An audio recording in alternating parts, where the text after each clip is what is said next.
서울의 심장부 부와 권력이 공기처럼 흐르는 시그넘 호텔의 최상층 연회장은 VVIP 엘리시안 나이트라는 이름에 걸맞게 지상의 천국을 옮겨놓은 듯했다. 수천 개의 크리스털로 이루어진 샹들리에가 쏟아내는 빛은 명품 드레스와 값비싼 보석에 부딪혀 눈부신 파편으로 흩어졌다. 공기 중에는 최고급 샴페인의 달콤한 향과 교양 있는 웃음소리, 그리고 은밀한 야망들이 뒤섞여 감돌았다. 이 화려함의 중심에 TK그룹의 총수 강태준이 서 있었다. 30 초반의 나이라고는 믿기지 않는 위압감과 냉철함. 완벽하게 재단된 다크 네이비 슈트는 그의 넓은 어깨와 단단한 체격을 더욱 돋보이게 했다. 그는 말없이 잔을 기울이며 연회장을 둘러보았다. 그의 짙은 눈썹 아래 날카로운 눈은 사람들의 가면 뒤에 숨겨진 탐욕과 계산을 꿰뚫어 보는 듯했다. 수많은 사람들이 그에게 접근하려 애썼지만 보이지 않는 벽에 부딪혀 물러나기 일쑤였다. 그는 비즈니스를 위해 이곳에 왔고 사교는 그에게 있어 가장 불필요한 시간 낭비일 뿐이었다. 같은 공간, 그러나 완전히 다른 세계에 이서연이 있었다. 그녀는 호텔의 아르바이트생 유니폼을 입고 은쟁반 위에서 위태롭게 흔들리는 샴페인 잔들을 나르고 있었다. 예술대학에 다니는 그녀에게 이곳은 생계를 위한 전쟁터이자 동시에 영감의 원천이었다. 그녀의 관찰력 있는 눈은 벨벳 커튼에 깊은 질감 사람들의 얼굴에 스치는 찰나의 표정, 빛과 어둠이 만들어내는 극적인 대비를 놓치지 않고 화폭에 담을 상상으로 채웠다. 하지만 지금은 그런 낭만적인 생각을 할 여유가 없었다. 한시라도 빨리 이 고된 아르바이트를 끝내고 옥탑방의 낡은 이젤 앞으로 돌아가고 싶을 뿐이었다. 서연 씨, 저기 3번 테이블 좀 정리해줘요. 매니저의 날카로운 목소리에 서연은 상념에서 깨어났다. 그녀는 고개를 숙여 네라고 대답하고는 능숙하게 빈 잔들을 치우기 시작했다. 그때였다. 한 중년 남성이 그녀의 앞을 가로막았다. 그는 경쟁사로 알려진 대역물산의 박이사였다. 기름진 미소를 띤 그의 눈이 음흉하게 빛나고 있었다. 아가씨, 잠시만, 이 술 좀 펜트하우스에 있는 강태준 총수에게 전해주겠어. 박 이사가 내민 것은 콘약이 담긴 크리스털 잔이었다. 평범해 보였지만 서연은 순간적으로 그 잔에서 풍기는 미묘하게 다른 아찔한 향을 맡았다. 그녀의 본능이 위험 신호를 보냈다. 죄송하지만 제 업무가 아닙니다. 다른 직원에게 부탁하시는 게.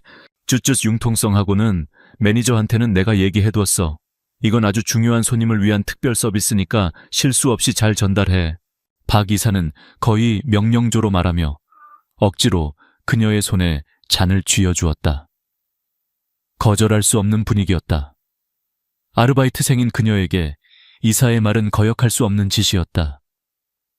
결국 서연은 무거운 발걸음으로 직원용 엘리베이터를 향했다.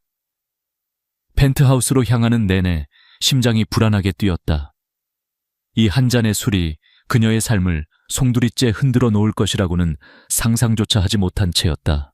펜트하우스의 문은 소리 없이 열렸다. 서울의 야경이 통유리창 너머로 거대한 보석 상자처럼 펼쳐져 있었다.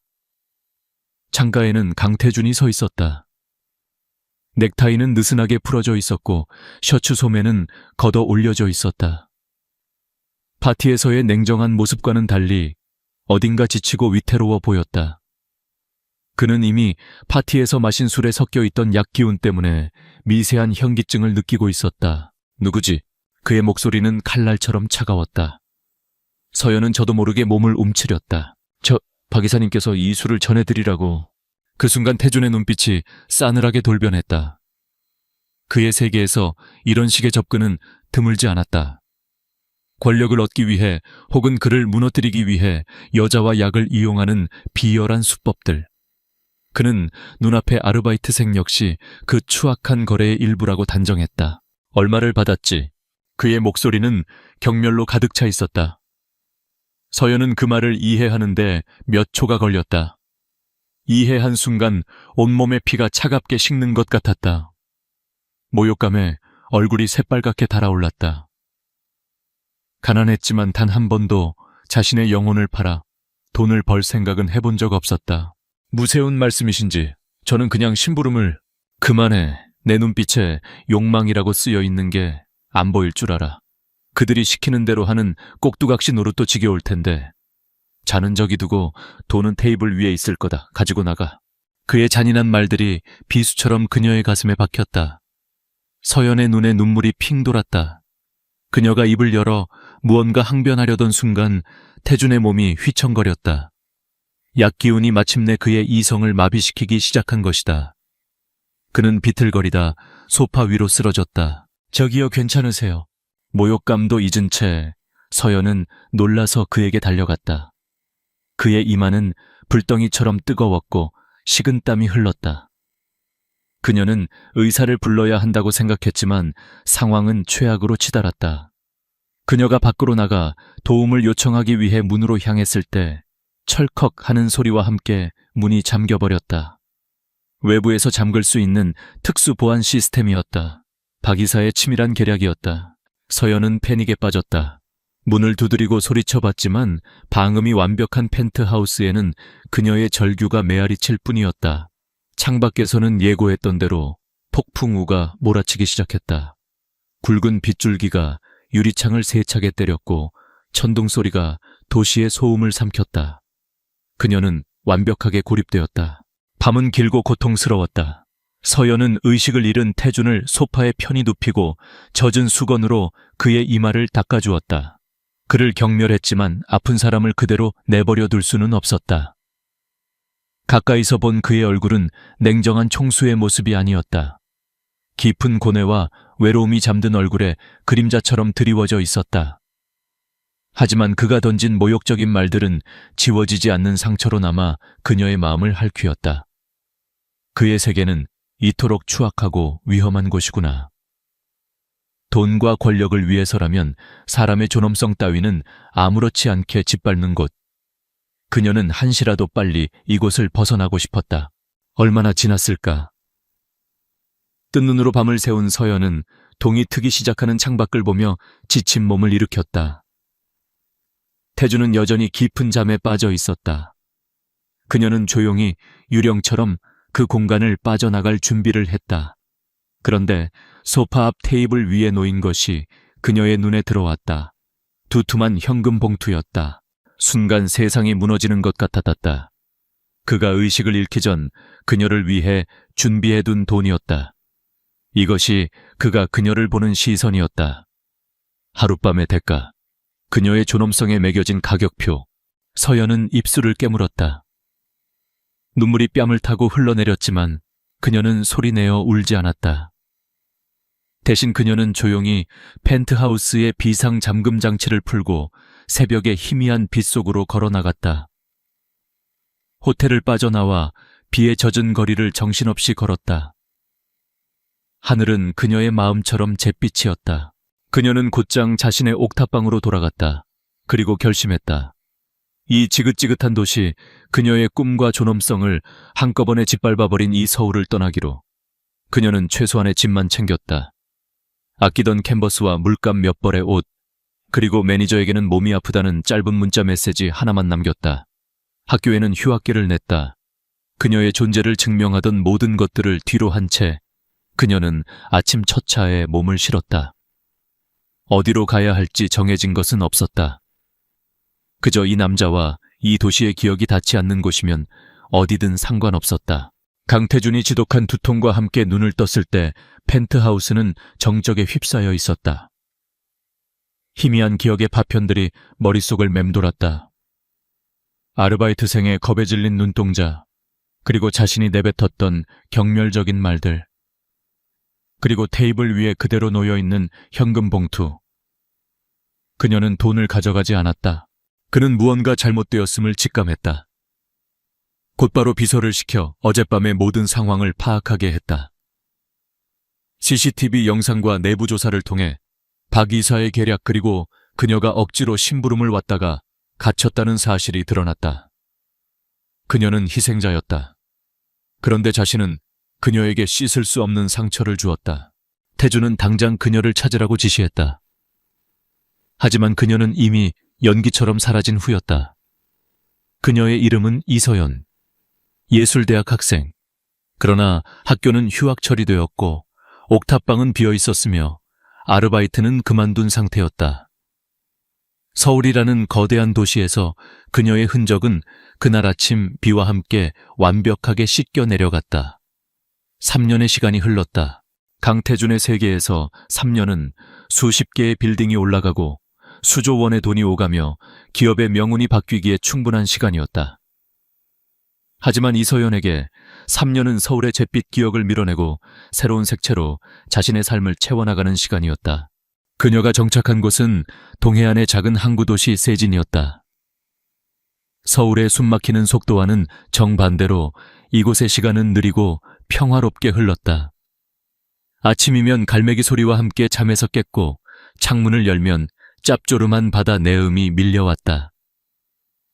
그녀는 작은 언덕 위에 위치한 2층짜리 건물을 임대해 1층은 세봄미술교실이라는 이름의 작은 화실로 2층은 자신의 소박한 보금자리로 꾸몄다. 선생님 제 상어 좀 보세요. 이빨이 100개예요.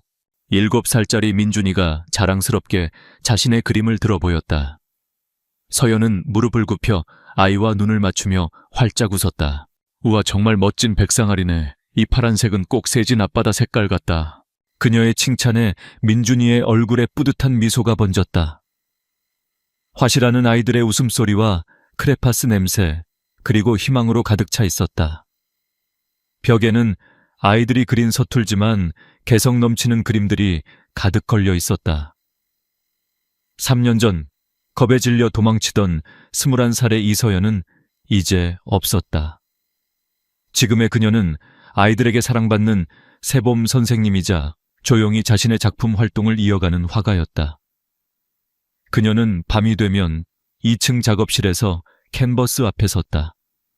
그녀의 그림에는 세진의 푸른 바다와 따뜻한 햇살, 그리고 사람들의 소박한 일상이 담겨 있었다. 상처가 완전히 아문 것은 아니었다. 그날 밤의 기억은 여전히 악몽처럼 그녀를 찾아왔지만 그녀는 그림을 그리며 그 상처를 치유해 나가고 있었다. 이곳에서의 평화는 그녀가 스스로의 힘으로 얻어낸 소중한 것이었다. 같은 시각 서울에서 출발한 검은색 세단이 세진으로 향하는 해안 도로를 달리고 있었다. 뒷좌석에 앉은 강태준은 창밖으로 스쳐 지나가는 푸른 바다를 무심히 바라보고 있었다. 3년 전보다 더욱 깊어진 눈매와 단단해진 턱선은 그가 보낸 시간의 무게를 짐작하게 했다. TK그룹은 그의 지휘 아래 비약적인 성장을 거듭했지만 그의 마음 한구석은 늘 텅 비어 있었다. 3년 전 그날 아침 텅 빈 펜트하우스에서 깨어난 순간부터 그는 단 하루도 이서연을 잊은 적이 없었다. 죄책감은 족쇄처럼 그의 발목을 잡았다. 그는 TK그룹의 모든 정보력을 동원해 그녀를 찾았다. 하지만 그녀는 마치 땅으로 꺼지거나 하늘로 솟은 것처럼 흔적도 없이 사라졌다.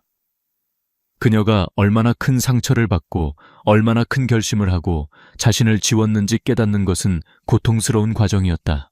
총수님 5분 뒤에 현장에 도착합니다. 조비서의 보고에 태주는 생각에서 깨어났다. 현장 상황은 주민들의 반발이 예상보다 거셉니다. 특히 환경 파괴와 소음 문제에 대해 우려가 큽니다. TK그룹은 이곳 세진의 최고급 프라이빗 리조트 건설을 추진하고 있었다. 물론 이것은 중요한 사업이었지만 태준이 직접 이곳까지 온 데에는 또 다른 이유가 있었다. 몇 주 전 수색팀으로부터 희미한 보고가 올라왔다. 세진이라는 작은 해안 도시에 그녀와 인상착의가 비슷한 젊은 여성이 미술교실을 운영하고 있다는 것이었다. 확실하지 않은 그저 가능성일 뿐인 정보였다. 하지만 지난 3년간 수백 건의 헛된 보고에 지쳐있던 그에게 이것은 놓칠 수 없는 마지막 희망의 끈이었다. 차량이 리조트 예정부지 근처에 멈춰섰다. 태준과 조비서 그리고 몇몇 실무진들이 차에서 내렸다. 눈앞에는 개발되지 않은 아름다운 해변과 작은 언덕이 펼쳐져 있었다. 실무진들이 도면을 펼치고 열정적으로 브리핑을 시작했지만 태준의 귀에는 아무것도 들어오지 않았다. 그의 시선은 부지 넘어 작은 마을의 중심가를 향해 있었다. 그리고 그는 보았다. 언덕배기에 자리 잡은 파스텔 톤으로 칠해진 작은 건물. 세본 미술교실이라고 쓰인 앙증맞은 간판. 그리고 그 건물 앞에서 한 아이의 무릎에 반창고를 붙여주고 있는 한 여자. 여자는 아이를 안심시키려는 듯 부드럽게 웃고 있었다. 길게 기른 머리카락이 바람에 흩날렸다. 3년 전의 연약함 대신 차분하고 강인한 분위기가 느껴졌지만 그 따뜻한 미소와 선한 눈매는 의심의 여지 없이 그가 그토록 찾아 헤매던 이서연이었다. 태준의 심장이 쿵하고 바닥으로 떨어지는 것 같았다. 숨이 멎었다. 지난 3년간 수없이 상상해왔던 순간이었다. 그녀를 만나면 무슨 말을 먼저 할까, 어떻게 사과할까, 수백 번도 더 되뇌었던 말들이 머릿속에서 하얗게 사라졌다. 그는 그저 얼어붙은 채 죄책감과 안도감, 그리고 알 수 없는 슬픔이 뒤섞인 눈으로 그녀를 바라볼 뿐이었다. 자신을 향한 끈질긴 시선을 느낀 것일까? 서연이 고개를 들었다. 그리고 그들의 눈이 마주쳤다. 수십 미터의 거리를 사이에 두고 시간은 거짓말처럼 멈춰섰다. 서연의 얼굴에서 미소가 사라졌다. 그녀의 눈이 믿을 수 없다는 듯 커졌다. 핏기가 가시는 것이 눈에 보일 정도였다. 평화롭던 그녀의 세계에 거대한 균열이 생기는 순간이었다. 3년간 필사적으로 묻어두었던 과거가 악몽의 주인공이 아무렇지 않게 그녀의 눈앞에 서 있었다. 그녀의 첫 번째 본능은 도망이었다. 서연은 아이의 손을 잡아 일으키며 황급히 화실 안으로 들어갔다. 그리고 문을 닫으려 했다. 그 순간 태준이 움직였다. 그는 자신도 모르게 달려가고 있었다. 닫히려는 문틈으로 그가 손을 밀어 넣었다. 잠깐만요. 그의 목소리는 스스로가 듣기에도 낯설게 잠겨 있었다. 서연은 문을 사이에 두고 그의 손을 보며 경악했다. 그녀의 등은 차가운 문에 기대어 있었고 얼굴은 공포로 하얗게 질려 있었다. 그녀의 평화를 위협하는 거대한 그림자. 그는 3년 전 그날 밤의 공포를 고스란히 재현하고 있었다. 이서연 씨, 맞죠? 그는 간신히 물었다. 그녀를 놓치고 싶지 않다는 절박함이 묻어나왔다. 서연은 입술을 굳게 다물었다. 고개를 저었다. 사람 잘못 보셨습니다. 그녀의 목소리는 미세하게 떨리고 있었다. 그들 둘 다 그것이 거짓말임을 알았다. 태준은 포기하지 않았다. 그녀의 눈을 똑바로 바라보며 말했다. 3년 동안 당신을 찾았습니다. 그의 목대에서 나온 말은 그가 연습했던 수많은 사과의 말들보다 훨씬 더 진심이었다. 그러나 그 진심은 서연에게 닿지 않았다. 오히려 그녀의 공포를 더욱 키울 뿐이었다. 여긴 어떻게 알고, 제발 그냥 가주세요, 제발요. 애원하는 그녀의 목소리에는 원망과 두려움이 뒤섞여 있었다. 그녀는 그의 사과를 원하지 않았다. 그의 존재 자체가 그녀가 쌓아 올린 3년의 시간을 무너뜨리는 폭력이었다. 그의 등 뒤에 서 있는 비서와 직원들, 값비싼 검은색 세단. 그 모든 것이 그녀가 도망쳐온 세계 그 자체였다. 태준은 그녀의 눈에서 진정한 공포를 읽었다. 지금 이 순간 자신의 존재가 그녀에게 얼마나 큰 고통인지를 깨달았다. 그는 억지로 대화를 시도하는 것이 그녀를 더 깊은 절망으로 밀어넣는 일이라는 것을 알았다. 그는 주먹을 꽉 쥐었다. 그리고 닫히려는 문틈에서 천천히 손을 뺐다. 한 걸음 뒤로 물러섰다. 그녀를 위협하지 않겠다는, 가두지 않겠다는 무언의 약속이었다. 알겠습니다. 오늘은 이만 물러가죠. 그의 목소리는 무겁게 가라앉아 있었다. 하지만 다시 오겠습니다. 당신이 내 이야기를 들어줄 때까지. 그 말을 남기고 태준은 돌아섰다. 당황한 조비서와 직원들이 그의 뒤를 따랐다. 쾅 하는 소리와 함께 화실문이 닫혔다. 태준은 차에 오르지 않고 한참 동안 굳게 닫힌 그 문을 바라보았다. 3년 만에 그녀를 찾았지만 그와 그녀 사이의 거리는 3년 전보다 더욱 멀어져 있었다. 하지만 그의 눈에는 더 이상 좌절감이 아닌 조용하고 단단한 결심이 서리고 있었다. 화실 안 서연은 문에 기댄 채 주저앉았다. 온몸이 사시나무처럼 떨렸다. 괜찮다, 괜찮다. 3년간 수없이 되뇌었던 주문이 산산조각 났다. 그녀가 애써 지키려 했던 평화로운 세상의 성벽이 그의 등장과 함께 속절없이 무너져 내리고 있었다. 그가 다시 돌아오겠다는 약속은 이서연에게 사형 선고나 다름없었다.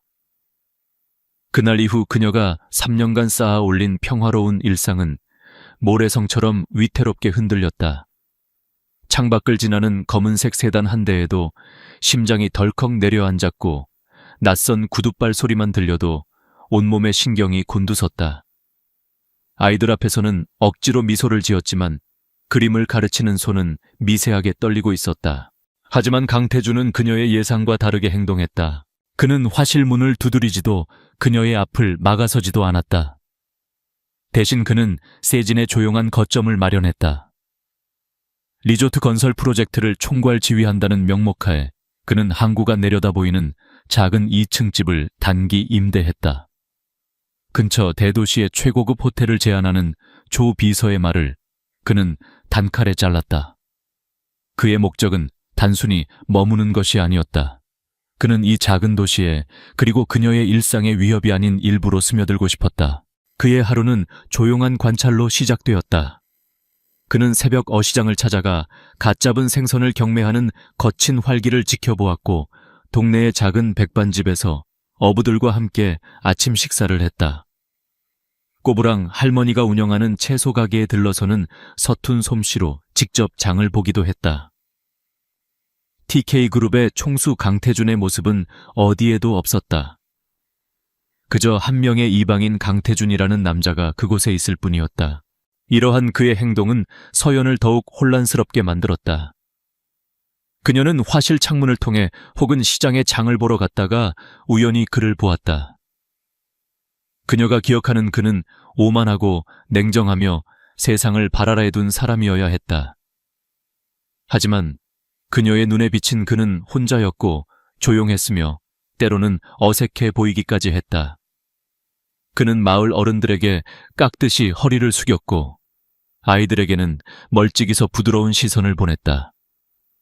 그 이질감은 그녀의 마음속에 자리 잡은 그의 이미지를 조금씩 흔들었다. 하지만 그녀는 필사적으로 그를 외면했다. 그의 시선이 느껴지면 뒤돌아 다른 길로 갔고 그가 있을 법한 장소는 애초에 피했다. 그녀의 마음속 벽은 더욱더 높고 단단해졌다. 그가 보여주는 모습이 진실이든 아니든 그는 그녀의 삶을 망가뜨린 사람이었고 다시는 그와 엮이고 싶지 않았다. 태준은 그녀의 경계심을 충분히 이해했다. 서두르는 것은 모든 것을 망치는 지름길이었다. 그는 조비서를 통해 그녀가 세진에서 어떻게 살아왔는지, 무엇을 아끼고 소중히 여기는지 조용히 파악했다. 아이들을 가르치는 일, 그녀의 작은 화실, 그리고 이 마을 사람들과의 유대. 그것이 지금의 이서연을 지탱하는 전부였다.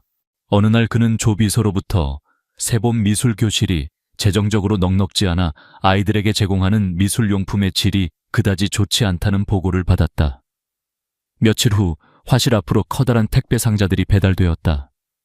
상자 안에는 최고급 전문가용 캔버스와 아크릴 물감 다양한 종류의 붓들이 가득 들어 있었다. 발신인의 이름은 어디에도 적혀 있지 않았다. 서연은 순간 당황했다. 곧이어 불길한 예감이 온몸을 감쌌다.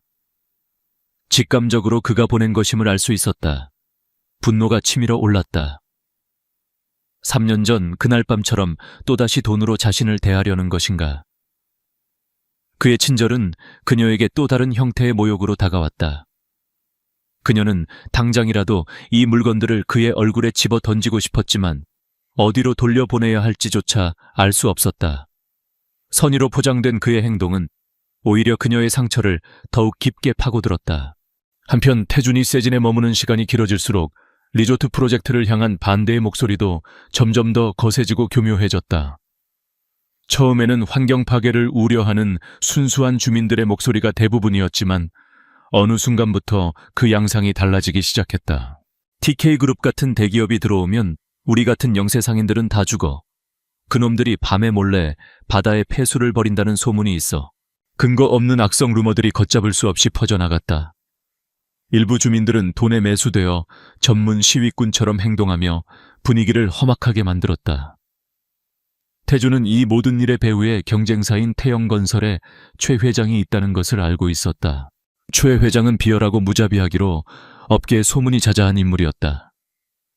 3년 전 이제 막 그룹 총수 자리에 오른 태준의 발목을 잡기 위해 호텔에서 약물을 이용한 추문을 꾸몄던 것도 바로 그였다. 계획은 이서연의 예상치 못한 행동으로 실패로 돌아갔지만 태준을 향한 그의 적의는 사라지지 않았다. 강태준 그 건방진 놈이 아직도 그 시골 구석에 처박혀 있단 말이지.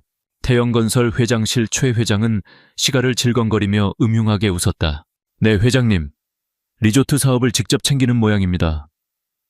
흥애송이 녀석. 사업이 아니라 여자 때문에 발이 묶인 거겠지. 3년 전에 놓친 그 계집을 거기서 찾았다는 보고를 받았어. 좋아, 아주 잘 됐어. 이번에는 사업과 여자를 한꺼번에 날려버릴 기회야. 불씨를 더 키워. 건설 현장에 작은 선물도 좀 보내주고. 며칠 뒤 리조트 건설 예정 부지에 세워져 있던 가설 사무실이 원인 모를 화재로 전소되는 사건이 발생했다. 다행히 인명피해는 없었지만 이것은 명백한 경고였다. 최 회장의 본격적인 공격이 시작된 것이다. 사건의 보고를 받은 태준의 얼굴은 얼음장처럼 차가워졌다. 그는 최 회장의 비열한 수법을 예상했지만 이렇게까지 노골적으로 나올 줄은 몰랐다. 리조트 사업의 성공도 중요했지만 그는 이 싸움이 애꿎은 세진 주민들과 이서연에게까지 번지는 것을 원치 않았다. 복잡한 생각에 머리가 터질 것 같았다. 그날 저녁 태준은 무작정 차를 몰고 나와 인적 드문 해변에 섰다. 밀려오는 파도 소리를 들으며 타들어가는 담배를 입에 물었다. 권력의 정점에 있었지만 그는 지독히 외로웠다. 그때였다. 저 멀리 방파제 끝에 앉아있는 익숙한 실루엣이 그의 눈에 들어왔다. 이서연이었다. 그녀는 스케치북에 무언가를 그리고 있었다. 붉게 물든 저녁 노을이 그녀의 옆모습을 부드럽게 비추고 있었다. 그림을 그리는 그녀의 모습은 경이로울 정도로 평화로워 보였다. 그녀는 자신만의 세계에 온전히 몰입해 있었다. 태준은 자신도 모르게 발걸음을 멈췄다. 그는 다가가지 않았다. 그저 멀찍이 서서 그녀의 평화를 깨뜨리지 않기 위해 숨을 죽였다. 그녀의 세계를 존중하고 싶었다. 그녀가 3년간 지켜온 그 소중한 평온함을. 한참 동안 그는 그렇게 서서 그녀를 바라보았다. 그 순간만큼은 그는 TK그룹의 총수도 그녀에게 상처를 준 가해자도 아니었다. 그저 한 여자의 모습에 마음을 빼앗긴 남자일 뿐이었다. 스케치를 마친 서연이 자리에서 일어났다. 짐을 챙기던 그녀는 마침내 그의 존재를 알아차렸다. 그녀의 몸이 순간 굳었다. 하지만 태준은 움직이지 않았다. 그녀를 쫓아가거나 말을 걸려 하지 않았다. 그는 그저 담담한 눈으로 그녀를 바라볼 뿐이었다. 그의 눈에는 3년 전의 오만함도 며칠 전의 절박함도 없었다. 그 자리에는 깊이를 알 수 없는 슬픔과 존중의 빛이 감돌고 있었다. 그는 그녀를 향해 아주 작게 거의 눈에 띄지 않을 정도로 고개를 숙여 보였다. 그리고는 말없이 돌아서서 해변을 떠났다. 서연은 그 자리에 못 박힌 듯 서서 어둠 속으로 사라지는 그의 뒷모습을 바라보았다. 그의 절제된 행동. 그것은 그녀가 기억하던 강태준의 모습과는 너무나도 달랐다. 그녀의 단단했던 마음의 벽에 아주 작은 균열이 생겨나기 시작했다. 혼란스러웠다. 자신이 두려워하는 그 남자가 어쩌면 자신이 사랑하는 이 작은 마을을 위협하는 거대한 악의에 맞서 싸우는 유일한 사람일지도 모른다는 복잡한 생각에 그녀는 밤하늘 아래에서 한참을 움직일 수 없었다. 최 회장의 공격은 예상보다 훨씬 더 집요하고 악랄했다. 가설 사무실 방화 사건 이후 그는 이제 세진 주민들의 삶을 직접적으로 위협하기 시작했다. 태영건설 측에서 고용한 용역 깡패들이 마을에 상주하며 공포 분위기를 조성했다.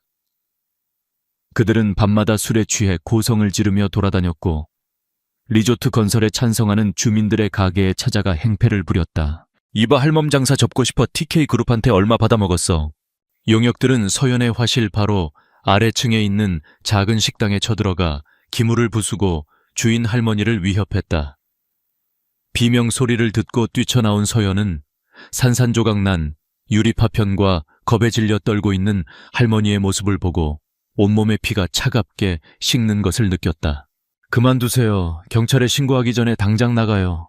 서연이 용기를 내어 소리쳤지만 그들은 비웃으며 그녀에게 다가왔다. 예쁜 선생님도 계셨네. 당신도 강태준이랑 한패야. 험악한 인상의 남자가 그녀의 팔을 거칠게 붙잡으려던 순간이었다. 그 손과 얼음장처럼 차가운 목소리가 그들의 뒤에서 들려왔다. 강태준이었다. 그는 언제 나타났는지 모르게 그들 뒤에 서 있었다. 그의 눈은 분노로 이글거리고 있었다. 조비서와 몇 명의 경호원들이 그의 뒤를 따랐다. 뭐야 넌? 용역이 욕설을 내뱉으며 그에게 주먹을 날리려 하자 경호원들이 순식간에 그를 제압했다. 순식간에 벌어진 일에 나머지 용역들은 겁을 먹고 슬금슬금 뒷걸음질 쳤다. 태주는 제압당한 용역에게 다가가 멱살을 잡고 싸늘하게 말했다. 초회 회장에게 전해. 다시 한번 이 마을 사람들을 건드리면 그땐 법이 아니라 내가 직접 당신들을 상대할 거라고. 그의 목소리에는 살기마저 느껴졌다. 용역들은 혼비백산하여 도망쳤다. 태주는 그제야 서연에게 시선을 돌렸다. 그녀는 여전히 충격에서 벗어나지 못한 채 하얗게 질려 있었다. 그는 그녀에게 다가가려다 그녀의 눈에 서린 공포가 자신을 향한 것인지 아니면 방금 전의 상황 때문인지 분간할 수 없어 걸음을 멈췄다. 대신 그는 쓰러져 있는 식당 주인 할머니에게 다가가 그녀를 부축했다. 괜찮으십니까? 병원으로 모시겠습니다. 그의 목소리는 언제 그랬냐는 듯 부드러웠다. 그날 이후 태주는 마을에 사설 경호팀을 배치했다. 그들은 눈에 띄지 않게 마을을 순찰하며 주민들을 보호했다. 그의 신속하고 단호한 조치 덕분에 마을은 거짓말처럼 안정을 되찾았다. 서연은 이 모든 것을 지켜보며 극심한 혼란에 빠졌다. 그녀가 증오하고 두려워했던 남자가 아이러니하게도 그녀와 그녀가 사랑하는 사람들을 지켜주고 있었다. 그의 존재는 더 이상 그녀의 평화를 위협하는 그림자가 아니었다. 오히려 그가 없었다면 이 작은 마을은 속수무책으로 폭력에 휩쓸렸을 것이다. 며칠 뒤 최악의 사태가 벌어졌다. 최 회장의 마수는 마침내 서연의 가장 소중한 공간 새봄 미술교실에까지 뻗쳤다. 그가 사주한 지역 언론에서 악의적인 기사를 터뜨린 것이다. 단독 세진 리조트 갈등의 중심 미술학원 여교사와 TK그룹 총수의 부적절한 관계 의혹. 기사는 3년 전 사건을 교묘하게 왜곡하여 서연이 돈을 목적으로 태준에게 의도적으로 접근했으며 이번 리조트 건설 역시 그녀가 막대한 이권을 챙기기 위한 것이라는 식으로 매도했다. 기사에는 그녀의 실명과 화실 사진까지 그대로 실렸다. 기사가 나간 후 세상은 차가웠다. 학부모들의 항의 전화가 빗발쳤고 아이들을 더 이상 화실에 보낼 수 없다는 통보가 이어졌다. 어떻게 그런 부도덕한 사람에게 우리 아이를 맡기냐는 비난이 그녀의 가슴에 비수처럼 박혔다. 화실 문 앞에는 누군가 던진 계란 자국이 선명했다. 그녀가 3년간 애써 가꾼 소중한 공간은 순식간에 추문의 현장으로 변해버렸다. 서연은 무너져 내렸다. 그녀는 화실 문을 닫아 걸고 며칠 동안 밖으로 나오지 않았다. 3년 전 서울에서 도망쳤을 때와 같은 절망감이 그녀를 덮쳤다. 또다시 도망쳐야 하는 걸까? 하지만 이번에는 달랐다. 그녀에게는 지켜야 할 것이 있었다. 아이들의 웃음소리, 식당 할머니의 따뜻한 밥, 세진의 푸른 바다. 이곳은 더 이상 도피처가 아닌 그녀의 삶의 터전이었다. 그녀가 절망의 늪에서 허우적거리고 있을 때 화실문을 두드리는 소리가 들렸다. 태준이었다. 이서연 씨, 나 좀 들여보내줘요, 제발. 그의 목소리는 간절했다. 서연은 대답하지 않았다. 하지만 그는 포기하지 않고 문 밖에서 계속해서 말을 이어갔다. 미안합니다. 정말 미안합니다. 나 때문에 당신을 지켜주지 못해서 미안합니다. 그의 목소리는 빗소리에 섞여 희미하게 들려왔다. 서연은 문에 기댄 채 소리 없이 눈물만 흘렸다. 하지만 이렇게 숨어만 있으면 저들이 원하는 대로 되는 겁니다. 당신은 잘못한 게 없어요. 그러니 문을 열고 나와서 나와 함께 싸워요. 당신 자신을 위해, 그리고 이 마을을 위해 함께 싸우자는 그의 말. 그 말은 이상하게도 그녀의 마음에 깊은 파문을 일으켰다. 그녀는 늘 혼자였다. 혼자 상처받고, 혼자 도망치고, 혼자 견뎌왔다. 누군가와 함께 맞선다는 것은 상상해 본 적 없는 일이었다. 한참의 침묵 끝에 서연은 떨리는 손으로 문고리를 잡았다. 그리고 천천히 문을 열었다. 문 밖에는 비를 흠뻑 맞은 채 무너질 듯 위태로운 표정으로 태준이 서 있었다. 내가 뭘 어떻게 하면 되죠? 그녀의 목소리는 작았지만 그 안에는 더 이상 도망치지 않겠다는 결연한 의지가 담겨 있었다. 그녀는 깨달았다. 과거의 상처에 갇혀 그를 밀어내는 것만으로는 아무것도 지킬 수 없다는 것을. 지금 그녀의 적은 강태준이 아니라 그와 자신을 동시에 파멸시키려는 거대한 악의 최 회장이었다. 그 순간 그들 사이에는 어색한 동맹이 맺어졌다. 과거의 악연으로 얽혔던 두 사람이 공동의 적을 앞에 두고 마지못해 손을 잡게 된 것이다. 태준은 그녀를 자신의 임시거처로 데려갔다. 그곳에는 조비서와 법무팀 홍보팀의 핵심 인력들이 모여 있었다. 회의실의 대형 스크린에는 최 회장과 태영건설에 대한 모든 정보가 떠 있었다. 조회 회장은 3년 전에도 같은 수법으로 날 공격했습니다. 하지만 증거를 잡지 못했죠. 이번에는 반드시 그의 가면을 벗겨야 합니다. 태준의 눈빛은 그 어느 때보다 진지했다. 서연은 회의 내내 조용히 그들의 이야기를 들었다. 복잡한 사업 이야기와 법률 용어들이 오갔지만 그녀는 그 흐름을 놓치지 않으려 애썼다. 그러다 그녀의 시선이 스크린 한쪽에 떠 있는 태영건설의 리조트 조감도에 멈췄다. 그것은 최 회장이 세진이 아닌 다른 해안 도시에 건설하려다 환경 문제로 허가가 보류된 프로젝트였다. 잠시만요. 이 조감도 좀 더 자세히 볼 수 있을까요? 그녀의 갑작스러운 요청에 모두의 시선이 집중되었다. 태준은 의아한 표정을 지으면서도 조비서에게 눈짓했다. 조감도가 화면 전체에 확대되었다. 서연은 자리에서 일어나 스크린 앞으로 다가갔다. 그녀는 화가 특유의 예리한 눈으로 조감도의 모든 디테일을 뜯어보기 시작했다. 건물의 배치 조경, 그리고 주변 지형과의 관계, 그리고 그녀는 발견했다.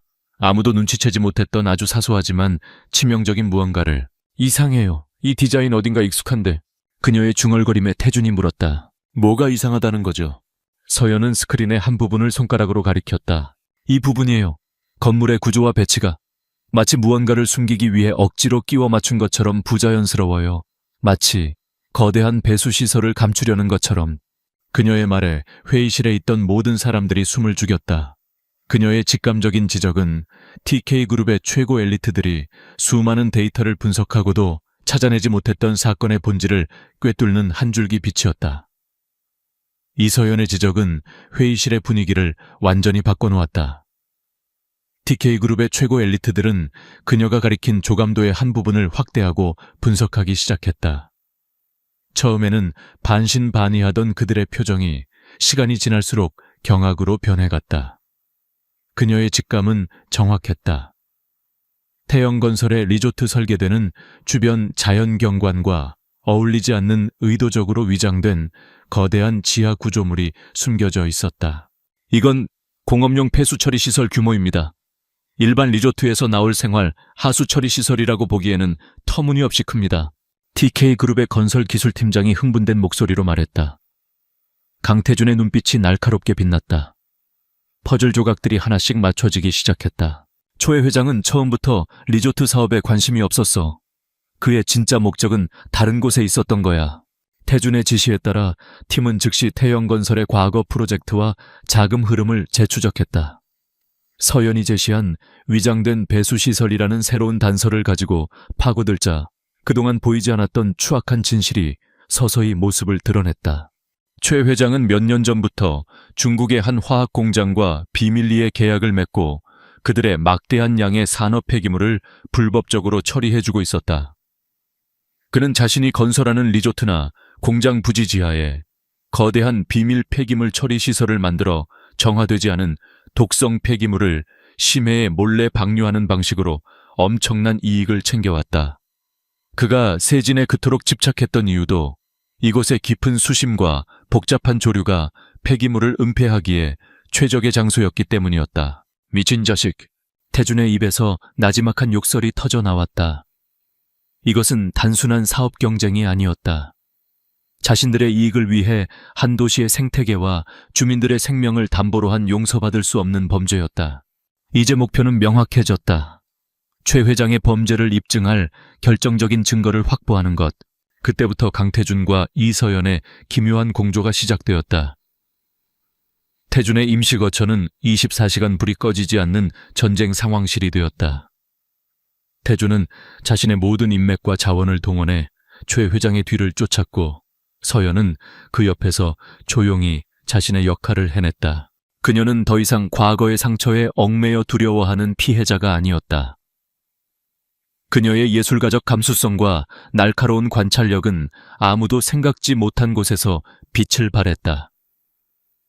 그녀는 태영건설이 배포한 수많은 홍보자료와 위성사진, 심지어는 관광객들이 찍어 올린 SNS 사진들 속에서 미세한 불일치와 위화감을 찾아냈다.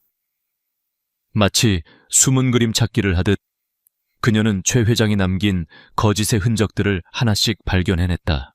이 사진 좀 보세요. 태영건설이 작년에 찍은 홍보용 항공사진인데 이쪽 해안선의 색깔이 지금의 위성사진과 미묘하게 달라요. 마치 식물들이 서서히 죽어가고 있는 것처럼 보여요. 그녀의 지적에 따라 토양 전문가가 파견되었고 그곳에서 기준치를 훨씬 초과하는 중금속이 검출되었다. 그것은 최 회장이 과거에 운영했던 다른 지역의 공장 부지 근처였다. 태준은 함께 밤을 새우며 사건에 몰두하는 서연의 모습을 보며 새로운 감정에 휩싸였다. 그는 그녀의 연약함 뒤에 숨겨진 강인함과 지혜에 매 순간 감탄했다. 그녀는 단순히 아름다운 여자가 아니었다. 그녀는 그와 동등한 혹은 그 이상의 통찰력을 가진 파트너였다. 함께 머리를 맞대고 전략을 짜는 동안 그들 사이의 어색함과 경계심은 자연스럽게 녹아내렸다. 대신 그 자리에는 끈끈한 신뢰와 동지애가 싹트기 시작했다. 태준은 그녀를 향한 자신의 마음이 단순한 죄책감을 넘어선 깊고 진실한 사랑임을 깨달았다. 그는 밤늦게까지 자료를 보다 지쳐 소파에 잠든 그녀의 어깨에 조용히 담요를 덮어주었다. 잠든 그녀의 얼굴을 바라보며 그는 이 싸움이 끝나면 반드시 그녀에게 자신의 진심을 고백하리라 다짐했다. 서연 역시 달라진 자신을 느끼고 있었다. 강태준이라는 남자는 더 이상 공포의 대상이 아니었다. 그의 곁에서 그녀는 자신이 보호받아야 할 연약한 존재가 아니라 스스로의 힘으로 무언가를 해낼 수 있는 사람이라는 것을 깨달았다. 그의 일에 대한 냉철한 판단력과 위기 상황에서의 결단력, 그리고 그 이면에 숨겨진 인간적인 고뇌를 엿보면서 그녀는 3년 전 자신이 가졌던 편견이 얼마나 어리석었는지를 알게 되었다. 그의 시선이 자신에게 닿을 때마다 느껴지는 따뜻함에 그녀의 심장은 자신도 모르게 반응하기 시작했다. 마침내 결정적인 증거를 확보할 기회가 찾아왔다. 태준의 정보팀은 최 회장이 중국 측 파트너와 만나 폐기물 처리 계약의 마지막 단계를 논의하기 위해 비밀리에 세진의 한 별장으로 온다는 첩보를 입수했다. 그들의 대화를 녹음하고 계약 현장을 덮치는 것, 그것이 최 회장을 무너뜨릴 유일한 방법이었다. 작전은 치밀하게 계획되었다. 하지만 위험 부담이 너무 컸다. 최 회장의 별장은 경비가 삼엄했고 만에 하나 발각될 경우 어떤 일이 벌어질지 몰랐다.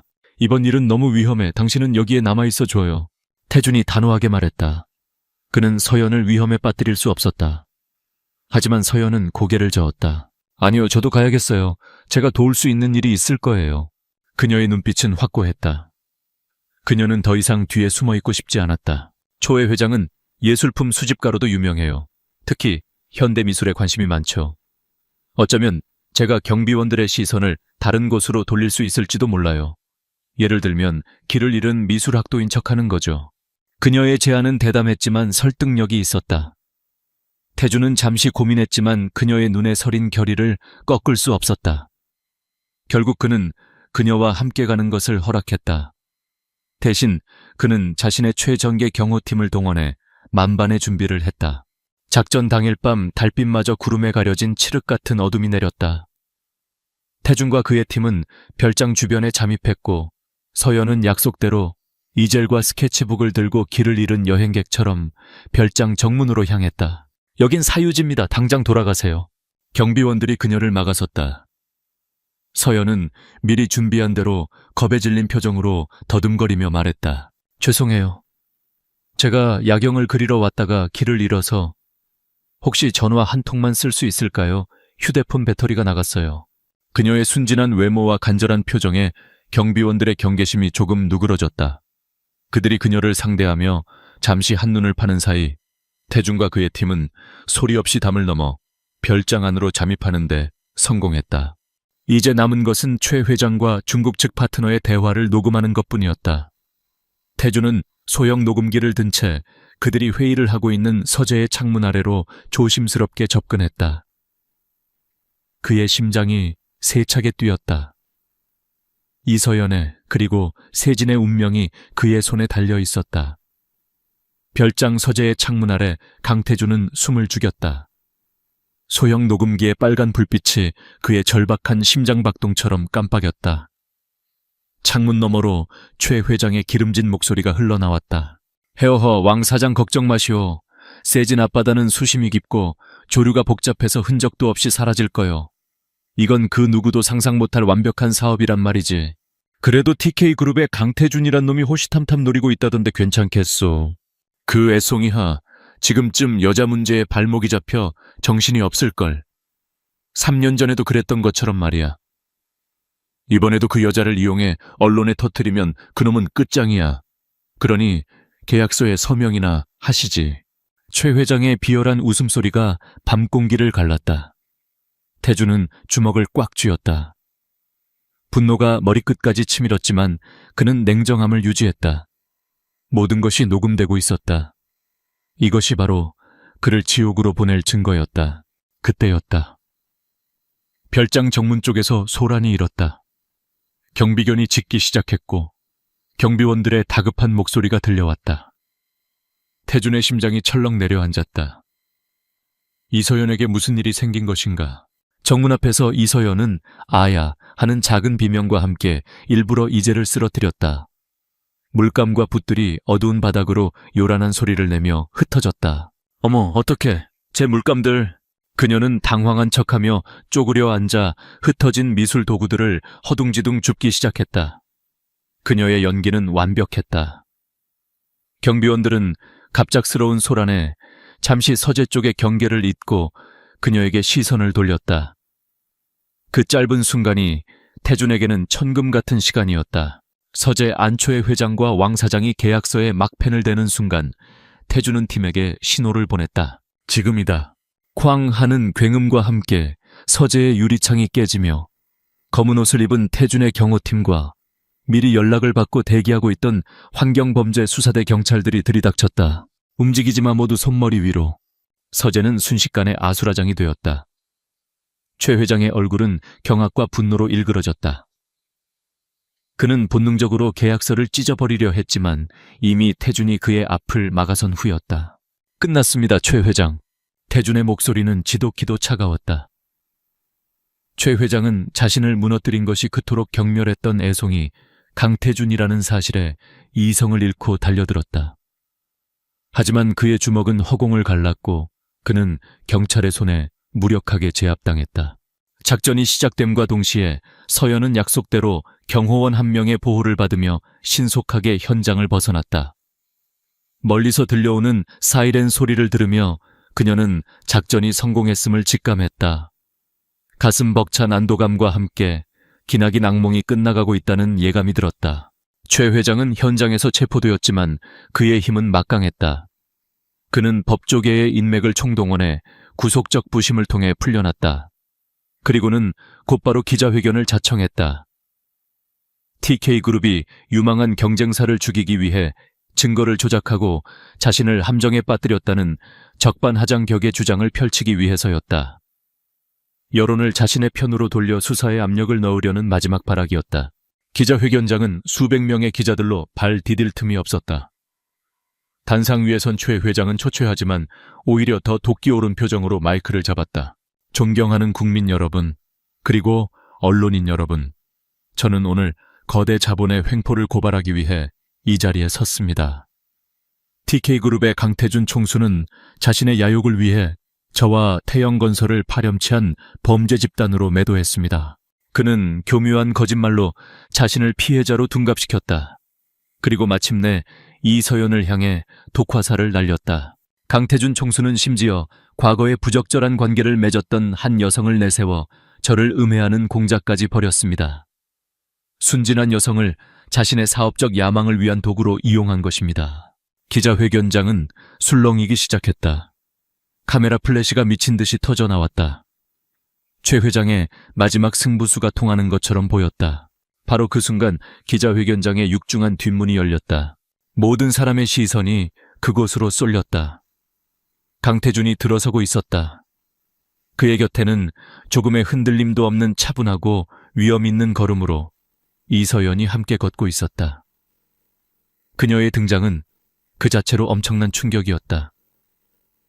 최 회장이 묘사한 이용당한 순진한 여성이 아니라 자신의 발로 직접 가해자와 맞서기 위해 나타난 당당한 모습이었다. 성큼성큼 단상으로 걸어나간 태준은 최 회장의 마이크를 빼앗아 들었다. 그의 목소리는 낮고 차분했지만 회견장 전체를 압도하는 힘이 있었다. 초회 회장님, 아주 중요한 사실 몇 가지를 잊으신 것 같군요. 그의 말이 끝나기 무섭게 단상 뒤에 대형 스크린이 켜졌다. 그리고 스피커를 통해 지독하게 익숙한 목소리가 흘러나왔다. 헤어헤어 왕 사장 걱정 마시오. 세진 앞바다는 흔적도 없이 사라질 거요. 이건 그 누구도 상상 못할 완벽한 사업이란 말이지. 별장에서 녹음된 최 회장의 목소리였다. 자신의 범죄 계획을 자랑스럽게 떠벌리는 그 추악한 목소리가 기자회견장에 울려 퍼졌다. 기자들은 경악했고 카메라 플래시는 더욱더 격렬하게 터졌다. 최 회장의 얼굴은 새하얗게 질려 재가 되어가고 있었다. 하지만 태준의 공격은 거기서 끝나지 않았다. 그는 스크린을 통해 불법 자금 거래 내역 다른 지역에 오염된 토양 분석 결과, 그리고 태영건설로부터 돈을 받고 거짓 시위를 벌였던 주민들의 양심 선언 영상까지 반박의 여지가 없는 증거들을 폭포수처럼 쏟아냈다. 마지막으로 태준은 자신과 서연을 향한 인신 공격에 대해 입을 열었다. 그는 깊은 존경과 미안함이 담긴 눈으로 곁에 선 서연을 바라보았다. 초회 회장은 3년 전에도 이분의 명예를 이용해 저를 공격했고 오늘 또다시 똑같은 짓을 저질렀습니다. 그날 밤에 모든 것을 계획하고 악의적인 소문을 퍼뜨린 것은 바로 최 회장 자신입니다. 이서연 씨는 이 모든 사건의 가장 큰 피해자이자 동시에 최 회장의 범죄를 밝혀낼 최초의 단서를 찾아낸 영웅입니다. 저는 그녀에게 평생 갚아도 못다할 사과와 빚을 졌습니다. 그리고 마침내 이서연이 한 걸음 앞으로 나섰다. 그녀는 마이크를 잡고 회견장을 가득 메운 사람들을 차분히 둘러보았다. 저는 그림을 그리는 사람이고 아이들을 가르치는 선생입니다. 제 유일한 소망은 평화롭게 사는 것이었습니다. 하지만 제 삶의 터전과 이웃들이 위협받는 것을 보았을 때 더 이상 가만히 있을 수 없었습니다. 진실은 오늘 여러분 모두가 들으신 그대로입니다. 그녀의 목소리는 떨리지 않았다. 그녀의 조용하고 진실된 한마디는 그 어떤 웅변보다도 강력한 힘을 가지고 있었다. 모든 것이 끝났다. 최 회장은 모든 것을 잃고 단상 위에 주저앉았다. 그의 추악한 제국은 한낮의 기자회견장에서 산산조각 나버렸다. 밖에서 대기하고 있던 검찰 수사관들이 들어와 그의 양팔을 붙잡았다. 이번에는 그 어떤 변호사도 그를 구해낼 수 없을 터였다. 수많은 카메라와 기자들에게 둘러싸인 혼돈의 중심에서 태준은 본능적으로 손을 뻗어 서연의 손을 잡았다. 위협으로부터 그녀를 지키려는 한 남자의 절박하고 진실된 손길이었다. 그들의 손가락이 단단하게 얽혔다. 두 사람은 최 회장의 무너진 야망을 뒤로 한 채 빛의 세례 속으로 함께 걸어 나갔다. 길고 길었던 싸움이 끝나고 이제 새로운 이야기가 시작될 참이었다. 기자회견장의 문이 닫히는 순간 바깥 세상의 모든 소음이 거짓말처럼 차단되었다. 복도를 가득 채웠던 카메라 플래시의 광란도 기자들의 아우성도 모두 희미한 배경음처럼 멀어졌다. 혼돈의 중심에서 빠져나온 강태준과 이서연은 한참 동안 아무 말도 하지 않았다. 굳게 맞잡은 손의 온기만이 현실감을 느끼게 해주었다. 태준은 그녀를 데리고 호텔의 가장 조용한 곳 하늘 정원으로 향했다. 서울의 스카이라인이 발 아래 펼쳐져 있었지만 3년 전 그녀가 갇혔던 펜트하우스의 차가운 야경과는 달랐다. 이곳에는 부드러운 바람과 은은한 꽃향기가 가득했다. 마침내 두 사람은 서로를 마주보고 섰다. 길고 길었던 싸움이 끝난 지금 그들에게는 풀어야 할 또 다른 이야기가 남아 있었다. 바로 3년 전 그날 밤 엇갈렸던 그들의 이야기였다. 먼저 침묵을 깬 것은 태준이었다. 그는 여전히 그녀의 손을 놓지 않은 채 세상에서 가장 미안한 표정으로 입을 열었다. 미안합니다. 그는 지난 몇 주간 수없이 했던 그 말을 또다시 반복했다. 하지만 이번에는 그 의미의 무게가 달랐다.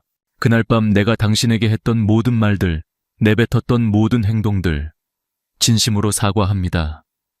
어떤 변명으로도 용서받을 수 없는 상처를 줬다는 걸 압니다. 권력에 취해 사람의 마음을 돈으로 살 수 있다고 믿었던 내 오만함이 당신의 존엄성을 짓밟았습니다. 그의 목소리는 낮게 잠겨 있었고 깊은 후회가 담겨 있었다. 그날 아침 당신이 사라진 걸 알았을 때 세상이 무너지는 것 같았습니다. 지난 3년 동안 단 하루도 당신을 잊은 적이 없습니다. 당신을 찾아야 한다는 건 죄책감 때문이기도 했지만 그 이상이었습니다. 당신의 그 겁에 질렸으면서도 결코 꺾이지 않던 눈빛을, 돈 봉투를 그대로 두고 떠났던 그 마지막 자존심을 잊을 수가 없었습니다. 서연은 조용히 그의 고백을 들었다. 그녀의 마음속에서 3년간 단단하게 얼어붙어 있던 마지막 얼음 조각이 서서히 녹아내리고 있었다. 세진에서 당신을 다시 만났을 때 나는 깨달았습니다. 내가 당신에게 느끼는 감정이 단순한 죄책감이 아니라는 것을. 당신이 아이들을 가르치는 모습을 보았을 때, 당신이 지켜온 그 평화로운 세상을 보았을 때, 그리고 나와 함께 싸우기로 결심했을 때 나는 당신을 사랑하게 되었습니다. 아니, 어쩌면 3년 전 처음 본 순간부터였을지도 모릅니다. 그의 고백은 담백했지만 그 어떤 화려한 미사여구보다도 진실하게 그녀의 마음에 와닿았다.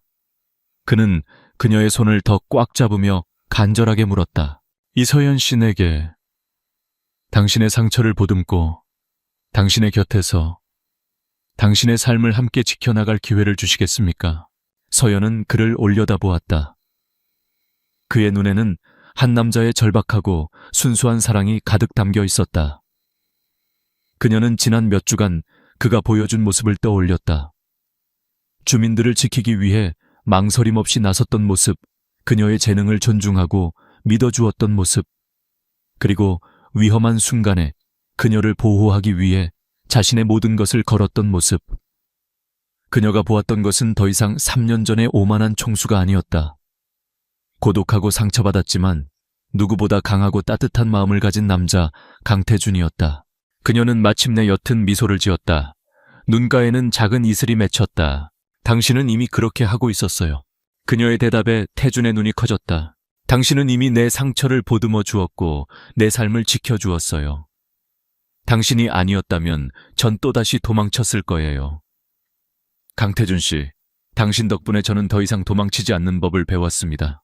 그녀는 맞잡은 그의 손에 부드럽게 힘을 주었다. 과거는 아팠지만 그 과거가 없었다면 오늘 우리는 여기에 없었겠죠. 그러니 이제 그만 미안해해도 괜찮아요. 그 순간 태준은 세상을 다 가진 것 같은 기분이었다. 그는 조심스럽게 그녀를 자신의 품으로 끌어당겼다. 서연은 더 이상 피하지 않고 그의 품에 기댔다. 그의 심장박동이 그녀의 뺨으로 전해져 왔다. 3년이라는 긴 시간을 돌고 돌아 두 사람은 마침내 서로의 진심을 확인하고 하나의 세상에서 마주하게 된 것이다. 몇 달 후 세진은 새로운 활기를 띠기 시작했다. 강태준은 태영건설의 불법 폐기물 처리로 오염된 해안과 토양을 복원하는데 막대한 자금을 투자했다. 그리고 기존의 리조트 건설 계획을 전면 백지화했다. 대신 그는 지역 주민들과 환경 전문가들의 의견을 수렴하여 자연과의 공존을 최우선으로 하는 친환경 생태공원을 조성하기로 결정했다. 그곳에는 거대한 호텔 대신 작은 갤러리와 예술가들을 위한 레지던시, 그리고 아이들을 위한 자연체험 학습 공간이 들어섰다. 세봄 미술 교실은 더 이상 언덕 위 작은 건물이 아니었다. 생태공원 안에 새로 지어진 햇살이 가득 들어오는 통유리 건물로 이전했다. 세진의 아이들뿐만 아니라 도시에서 온 아이들도 서연에게 그림을 배우기 위해 찾아왔다. 악의적인 스캔들의 주인공이었던 그녀는 이제 자신의 재능과 용기로 마을을 지켜낸 영웅으로 모두의 사랑을 받았다. 어느 화창한 오후 서연은 새로 생긴 화실 야외 테라스에서 아이들과 함께 그림을 그리고 있었다. 그때 익숙한 그림자가 그녀에게 다가왔다. 말끔한 슈트 대신 편안한 면바지와 셔츠 차림의 강태준이었다. 그는 더 이상 서울의 냉정한 총수가 아니었다.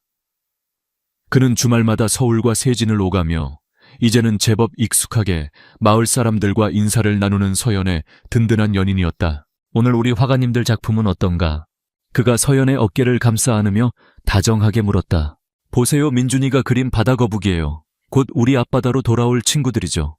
서연이 가리킨 그림 속에는 활기차게 헤엄치는 바다거북 가족이 그려져 있었다. 태준은 그림을 보는 서연의 행복한 옆모습을 사랑스럽게 바라보았다. 당신을 보면 나는 세상에서 가장 운이 좋은 남자라는 생각이 들어. 그의 속삭임에 서연의 뺨이 붉게 물들었다. 그녀는 그의 품에 살짝 기대며 말했다. 저도 그래요. 두 사람은 함께 아이들의 웃음소리와 푸른 바다, 그리고 희망으로 가득 찬 풍경을 바라보았다. 3년 전 폭풍우 치던 그날 밤의 악연은 이제 서로에게 없어서는 안 될 운명이 되었다. 상처와 오해로 시작되었지만 진실한 사랑과 믿음으로 완성된 그들의 이야기는 이제 막 새로운 장을 넘기고 있었다. 그것은 세진의 바다처럼 깊고 따스한 햇살처럼 눈부신 해피엔딩이었다. 독자 여러분께 가난한 소녀가 재벌 총수와 하룻밤을 보낸 후 도망쳤고 3년 후 그가 그녀를 찾아내어 이제는 그녀를 지극히 부드럽게 사랑한다는 긴 여정을 함께해 주셔서 진심으로 감사합니다. 이서연과 강태준의 아픔과 사랑, 그리고 성장의 이야기를 통해 여러분의 마음에도 작은 위로와 따뜻한 울림이 전해졌기를 바랍니다. 두 사람이 숱한 오해와 역경을 딛고 마침내 서로의 진정한 사랑을 확인하고 함께 미래를 열어가는 것처럼 여러분의 삶에도 언제나 희망의 빛이 함께하기를 기원합니다. 그동안 두 주인공을 아끼고 사랑해주신 모든 분들께 다시 한번 깊은 감사의 말씀을 전합니다. 지금까지 함께해 주셔서 감사합니다. 독자 여러분, 긴 여정을 함께해 주셔서 진심으로 감사합니다. 여러분의 삶에 늘 행복이 가득하시기를 바랍니다.